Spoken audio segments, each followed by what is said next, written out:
for joining us again this month. We are outside of Bakersfield, California at the Buttonwillow Raceway Park. Let's go down to Jennifer and Jeff and get this race started. We're here for round 6 of the Nitto Tires U.S. Touring Car Championship. Jeff Lepper is live on the scene. We made it back just fine from Miller Motorsports Park. It was a long drive. It was a long drive. That was only 2 weeks ago. We got 3 races all within 6 weeks of each other, so we're here now. We've been to Buttonwillow before, right? But this one we're doing backwards. We're doing the other way now, or forwards or backwards. Clockwise, right? That's what they always say, clockwise. Number 13, clockwise. With a bus stop, which sounds like a funky ordering at a diner to me. I don't know. It's like ordering a sandwich. Well, it's just like I said at Miller. I don't think the corners should be named until there's some history there. Right. You know, you got like a Rouge at Spa-Francorchamps and stuff like that. The casino corner at Monte Carlo. Well, there's a casino there. So practice, qualify. Between Saturday and this morning, we've had quite the results going on. We're going to send it back down to Jennifer and Jeff. They are going to tell you where we stand in qualifying, what our positions look like, who's on pole, who's not, who's close, who's not.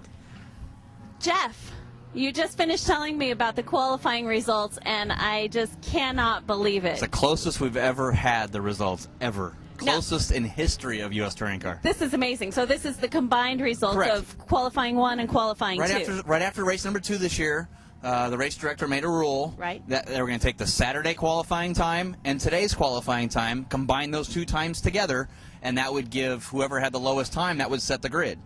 So you could have a bad session, have a good session, and that might drop you all the way down. You may have the fastest time on Sunday, but if you don't have a good time on Saturday, you're not going to be the pole sitter. So when everything was said and done, Pete Bovenberg's on the pole in the MBO Motorsports PPG Roto Wheels Honda Civic, followed by Andy Chittum in his Le Mans Karting BTM Motorworks BMW by 1/1000th of a second over 2 days of qualifying. 0.001. That's amazing. I know drag races that aren't even that close. Amazing. And here the guys are on a 3-mile road course for 20 minutes, 2 20-minute sessions for 40 minutes of qualifying, and they're only 1/1000th of a second apart over 2 days of qualifying. So just absolutely amazing. Yeah, absolutely. I couldn't believe how close they were. And then 2007 champion Curt Simmons slides into that 3rd spot. Yes. And series leader, the team of Andre Hartanto and Tom Lepper in the Chevy Cobalt into 4th. And of course Michael McCulligan and his great Mazda Trix RX-8 there into 5th. So that's your top 5. Top 5. And we'll see what's going to happen. Of course, rookie of the leader. I think the top rookie that we have now is the team of Matt Young and Tony Mack. I think they're qualified in at 6th. So they're our top rookie team. So it's going to be interesting to see if they can keep that 6th position and try to score some points on Vince in that Mini. It's amazing. I had a swamp full of oil on the interior, so I had an interior oil leak. So I'm lucky the engine bay was fine. Nothing happened with the engine, so I was able to fix it in time. I was just hands-on all the way from the qualified till pre-grid. Well, you missed the Miller round. You're here again. You're fighting for that Duplicolor Top Rookie of the Race Award with Vincent Parker. He's not here. So you going to have a chance to step up and move up into that position? Oh, yeah, I'm so glad he's not here. Oh, man. Yes, I'm really aiming for the Rookie of the Year this time. I mean, I was kind of fiddling around when Miller came up. I just didn't have my car ready in time, but I finally got it squared away. Minus this issue today, but I mean I did finish, so hopefully tomorrow with the actual race I'm going to do a lot better. I'm here with Tom Lepper, Andre Hartanto's teammate in the Prima Racing Red Zone Performance Chevy Cobalt. Now Tom, so you're here, and the last time we talked was after Fontana, and you weren't sure that you were going to get to drive again, but here you are, and you're not in the Acura, you're in the Cobalt. Tell me about what's going on. Andre's off with the Brand S organization, so I have to hold up our NASA requirements. Well, I understand that the championship is pretty much in the bag unless you can't finish the race, but I also hear that you're having some oil pressure problems. Yeah, turns out that some knucklehead made us run clockwise, which is the wrong way from an oil pan. So I didn't know that. The car's a lot smarter than us, so whenever the oil pressure goes down, it turns my throttle off. It's electronic throttle, so it says no throttle for you. And so I'd been working on the computer and working on the oiling to make sure we have enough oil to keep throttle pedal, and hopefully that'll be okay. You've had all sorts of excitement. You were up late doing a transmission build. I heard you had some oil pressure problems. What's going on with the car? Because you look fast. The car's always fast. She's a great car. It's just, you know, we're competing against the Dodge with its turbo and the Cobalt with its turbo and the BMW with its 6-cylinder. So the little Honda, she has to really try hard. And so, but you know what? She's treating us good this weekend. We put a transmission in it because the other one was having problems. But you know, it's good to go now. So. Now, I saw you go off in practice in a big cloud of dust. Was that because of the transmission? Well, you know, we're all trying to get the pole, and we got it this time. Yay! Thanks, guys, on the pole. Only by 100ths of a second, so the competition is really close.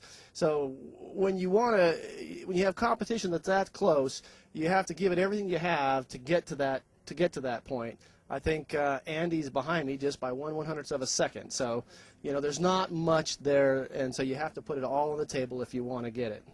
A little sun in my eyes, nice and bright. I'm here with the bright shining star, Michael McCulligan, driving the Mazda Trix Idemitsu Racing Oil Mazda RX-8. So, Michael, we've been working together. I've been helping you out a lot here, getting your driving down a little bit. You're doing pretty good. Car looks really nice and great. How are you doing? Not too bad, not too bad. Definitely, yeah. You've been a huge help to me for over the last couple races. Definitely getting faster and feeling a lot more confident, and trying to really think about what you tell me to do, which is just relax and drive fast. So it's going better the last couple races. We've been more consistent, and the car feels a lot better. So, and my driving's improved. Now, what are you lacking on the car compared to, say, some of the top level guys that are running out there now? What do you really need now? Basically, what we need to do is get on par with the power-to-weight formula that the series is based off of. We're definitely a little down on power, and we're still a little bit heavy. So we need to get that taken care of in the off-season or before the next race, and try to just keep working on that. And Mazda Trix has surely been helping out. They've been helping out with you and getting that stuff going there. Mazda Trix is unbelievable. If you run a Mazda or run rotary cars, they're the guys to go to. They're geniuses, and they've been a ton of help making me go fast. Curt started off, kind of struggled early on in the season. He had a huge win on Fontana and is now 3rd overall for the championship points. Curt, Buttonwillow is kind of a challenging track. It's very dusty. It's very bumpy. How's your car and how's the setup for the race today? This isn't the best track for our car, but we missed yesterday's practice, and it made a difference in how we qualified yesterday. We did a lot of changes, and it showed yesterday in the practice session late afternoon. I think we were 3rd quickest, and I think that's probably where we're going to end up after the qualifying was done today. We haven't seen the results yet, but as long as we're in the first 2 rows there, we got a chance to push them all off at the first corner. That's all that matters. So, Andy, your competition is kind of here but kind of not. They're still here with the team. What are your chances this weekend? Looks pretty good, actually. If everything goes today, then goes tomorrow, the way as it did.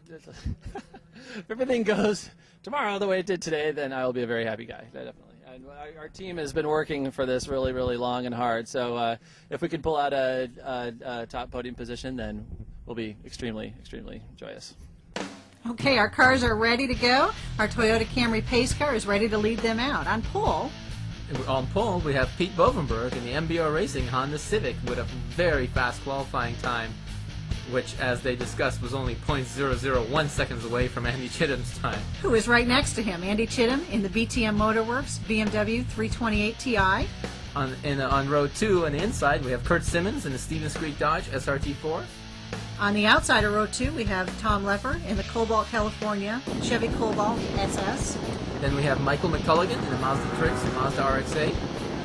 And then we have Matt Young and the team of Matt Young and Tony Mack in the Speedy Oil Change Acura Integra.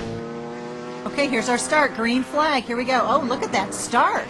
Chittum got a great start, and Bovenberg once again got a really poor start. But Chittum just took advantage and is gone.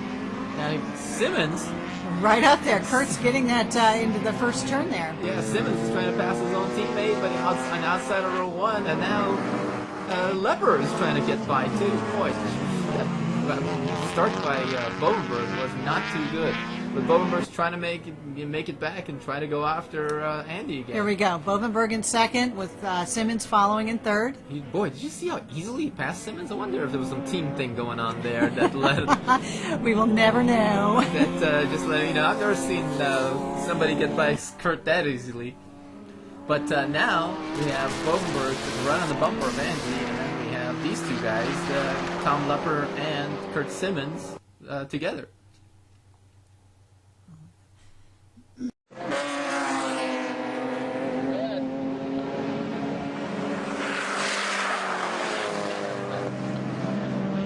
take a look at the start from some in-car cameras. Right now we're with Michael McCulligan in the Mazda Trix Idemitsu Oil Mazda RX-8. And McCulligan here gets a pretty decent start. Look at that. He almost goes past Simmons, but then he falls back. Falls back a little bit, Then he you're falls right. back and lets him go. So now he gets passed by Lepper, gives up that great launch, and but now we see a great view of what happened at turn 1 there. That was awesome with those guys.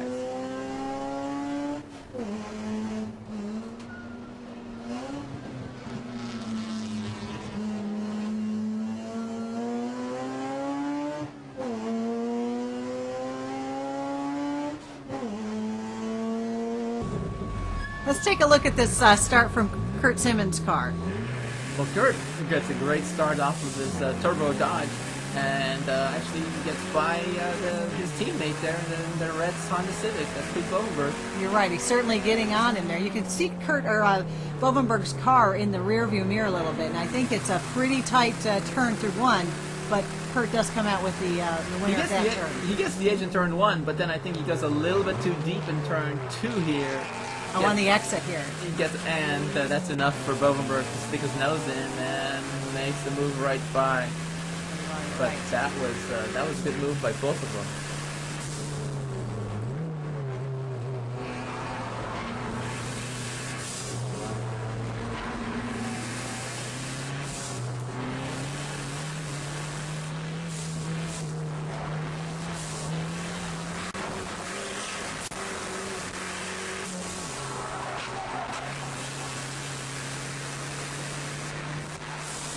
Okay, we're in car with Chittum on the start. Let's see what he's doing on the green flag.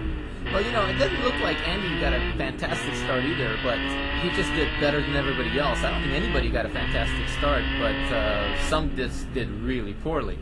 But Andy there did pretty well, and as his signature mark, he gets a really good standing start and took the lead and started marching off into the sunset. We'll see what that gives him at the end of the race. But you know he's good at the start. But there's one thing to start, but you got Bovenberg right behind you. That's a tough thing to say. Now let's see what happened to Bovenberg. Now see, he just wasn't even ready. He almost stalled it at the beginning. He's lucky actually he got the start. He's lucky he got the car fired up because the car started and then there was a green flag. So considering what happened, that's actually pretty good. Very respectable. He may not have had turn 1. Curt did get that one, but he took it right back in turn 2. He took it right back. So yes, considering that he could have been crashed into by somebody behind him and had his whole weekend gone. There's the wide. He gets underneath Simmons on turn 2 and takes back second place. Yeah, takes back second place. Nice line going through there to get by. And now we just enjoy the ride with Pete, and let's see what he does here.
Well, it looks as if Bovenberg means business. Look at the gap between Bovenberg and Chittum. He's closing it up. He's going to go for this pass. He's definitely trying to make the pass, and looks like in turn 2 that his car is really hooking up well. But getting by Chittum is easier said than done. He's not an easy man to get by. But Bovenberg right now, he's got that MBO Honda Civic working really well. It's definitely a faster car of the two. Well, certainly in the corners. You see the gap just close right up when we get to one of the corners. Yeah, and it's just, you know, if Bovenberg can make this pass and get by, then Andy's in big trouble, because Andy knows that right now Bovenberg's much faster. So if he lets it go, then he's probably not even going to see it.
Well, you know, it's battles like this that really test your experience. When you're in the second place position, you are going after, you are singularly focused on passing that first car and getting into first place. But when you're in the first place, you're in defense mode. You're not driving your best. You're just making sure that you're driving wide.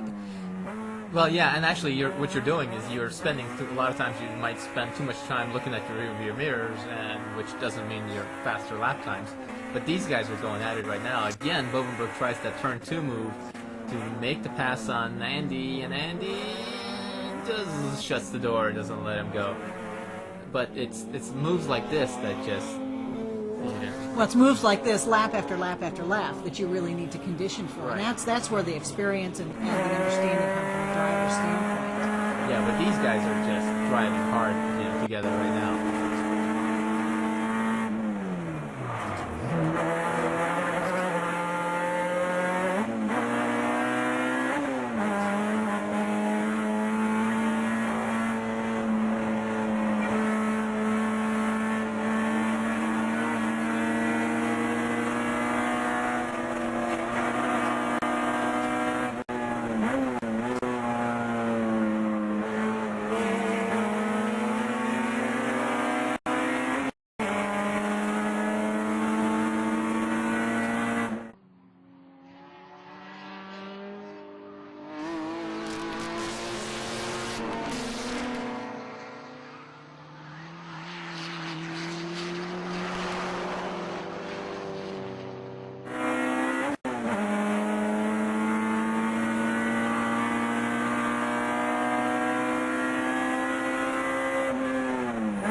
Well, now, you know what you were saying about holding, driving in first place and everything. A great example right here. Andy's not using all the road. He's trying to hold the Pete back by moving to the inside of the turn.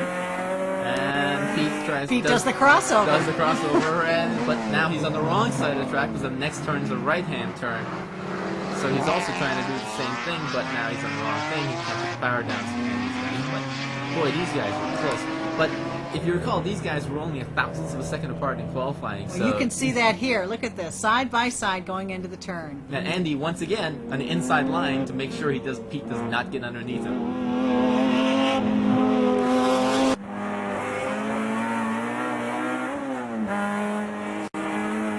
Boy, these guys are driving so hard. These guys have to be careful not to crash, because the way they're driving right now, they got to be really absolutely pushing the line right now. Well, look at that! Oh. Did he bump him? Well, looked like Andy. Pete looked like Andy braked a little bit too soon. That surprised Pete, and he missed his mark, and he went off in the dirt, and that bought Andy a good, 5 seconds or so. Wow, that could have been a collision right there. Andy's really lucky that Pete didn't just ran into him, because had Andy been rear-ended, Andy would have been the one spinning off. Absolutely would have been the one spinning. But in this case, it made Pete go a little bit wide, a little bit in the dirt. We saw. But at least Andy now doesn't have to keep looking in his mirrors, and can just focus on the road ahead. That's right. Gained a little bit of car length between them. He can focus on his race. Yeah, but now behind these guys, these two guys, Simmons and Lepper, these guys have probably also the best battle on the track between them for third place. But back to Andy and Pete Bovenberg. Pete has closed up the gap once again. Well, you said, the gap between them in their qualifying times was so close that as long as we're not getting into lapped traffic, we're going to see this the entire race. Yeah, but this shows that. But right now, at this time, Pete's got the faster car, because even when Andy had a 5-second gap, Pete, in a matter of one lap, caught him, and is now back on the bumper again. So now it's just a matter of making the pass. That BMW has got to get a little narrower. Right back to the drawing board. Here's the best chance that Pete has had so far. He's on the right side. He's on the correct side of the track for the pass. Can he do it? He's going for it. Is he close by? Yes! Yes, he Wow. did get that one. He did get that one. That was it. Perfect setup. He kept trying the same moves lap after lap, but he finally got it done. Here's a view from Andy's car, and you can see he just couldn't do anything about it. It was too late at that point. Well, there's one way to find out who wins that battle, and that's going to be at the checkered flag. But take a look at our third and our fourth place positions. This has been a battle that's been going on as long as that 1-2. So we have Simmons in third and Lepper in fourth. Yeah, and well, first off, as we thought, look at this. Bovenberg has already, as soon as he passed, within one lap, he's already pulled out a good margin on Chittum.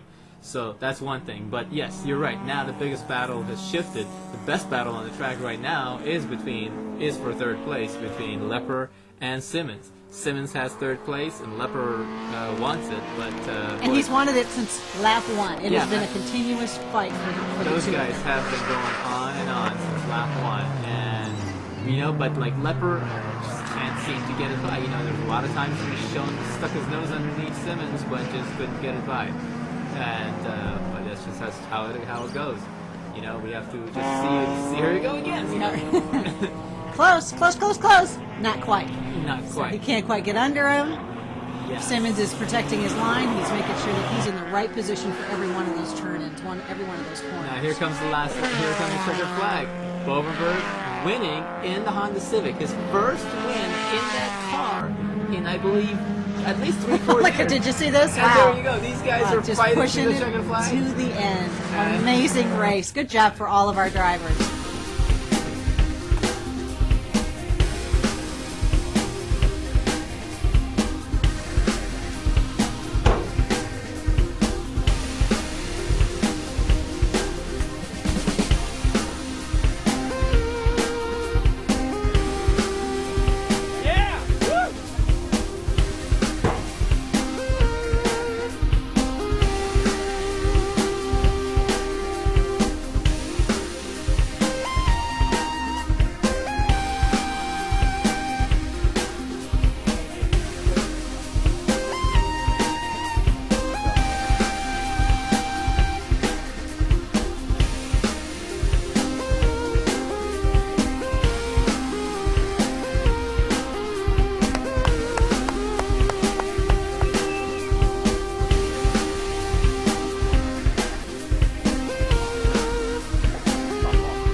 before in the series, and you pretty much have the rookie of the race in the bag, provided Vince Parker doesn't make a comeback. What's your plan to finish capturing this title?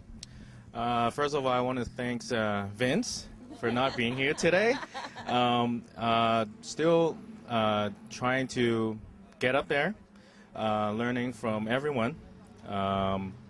Hopefully by the end of the season, get out of rookie and get to the podium. Curt. Yes, sir. Yeah.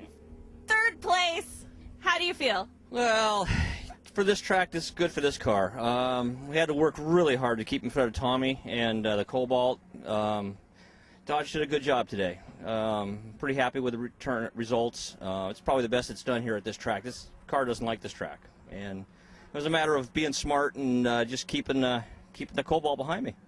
Well, I saw a lot of side-by-side maneuvers. It looked really dicey there for a while. Yeah, you know, that's racing. That's what it's all about. We were pretty close the whole time. I got a good launch and got ahead of him on the start, and we kind of settled in, and he was back there, and he was trying really hard.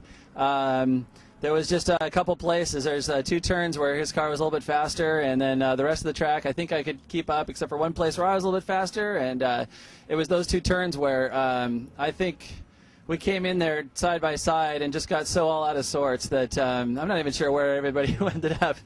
Well, yeah, you know, I ran Andy really clean. I mean, there was several times when you couldn't put a piece of paper between our bumpers, and I could have pushed him off, and I could have hit him. And I got side by side, and our mirrors were just about touching too, and I still didn't hit him. And so, you know, we're so evenly matched, and our cars are so close, and it's great to be able to run that close to somebody. And, you know, total respect for him. He has total respect for me. You know, we traded places. He was on the left side, then I was on the left side. He was on the right side, I was on the right side. And then finally I got by him, and then, you know, it was his turn to get by me. And then, you know, I got a little bit of a lead on him, and that's all it took to get into the win. So we're real happy about that. All right. So, Jeff, what a fantastic race. An excellent race, yes. You know, I know that you're a big fan of Andy Chittum and his BTM Motorworks, Le Mans karting BMW. But Can't even put my head up. But Pete Bovenberg, I mean, they were really touch and go through those first couple of laps. It was really close, and I was pretty sure they were rubbing paint, but they didn't. Nobody touched anybody, and like I said, we're watching up in the tower, and everybody's screaming and yelling, and they're looking at the race. And, I mean, the battle for third and fourth between Simmons and Lepper were the same way too. You know, it was just, they were so close to each other. You couldn't slide I think Pete said it best. You couldn't slide a piece of paper between the 2 bumpers. You know, right next to each other at one point. Yeah. We were looking at the car. I was like, "Where's the donuts? Where's all the marks?" But it wasn't. And that's a big testimonial to the high level of skill these professional drivers have. They really have a lot of practice, but they also have a lot of trust, and they really understand each other's driving style. So. Oh yeah, to be as close as they raced and that much on the edge at the high speed that you're going at, and to not have any contact. We only had a couple wheels get dropped off into the dirt. I mean, it really showed how great the U.S. touring car is, and I think it really showed how great these Nitto tires are. You know, I mean, to be able to hold your car in a position like that. And some of the times I was, you know, it's like, they're not going to make it! I know. You know, but they did. Everybody was able to make it through. And, you know, tires held, and the cars held, and the drivers held. So yeah. It was just a great race. Absolutely. Well, thank you so much for joining us again for round number 6 of the 2009 Nitto Tire United States Touring Car Championship from Buttonwillow Raceway in Buttonwillow, California. We'll see everybody back here in 2 weeks at Infineon Raceway for the Penultimate round, is that what they say? Race number 7. Race number 7? That works for me. Race number 7, the 2009 Nitto Tire United States Touring Car Championship. For Jennifer Grossman, I'm Jeff Lepper. We'll see you next time. Thanks for joining us. Tune in again next time when we'll bring you another exciting episode of Final Drive TV with the latest news from the world of cars. For more information and to view complete episodes, please visit us at finaldrive.net.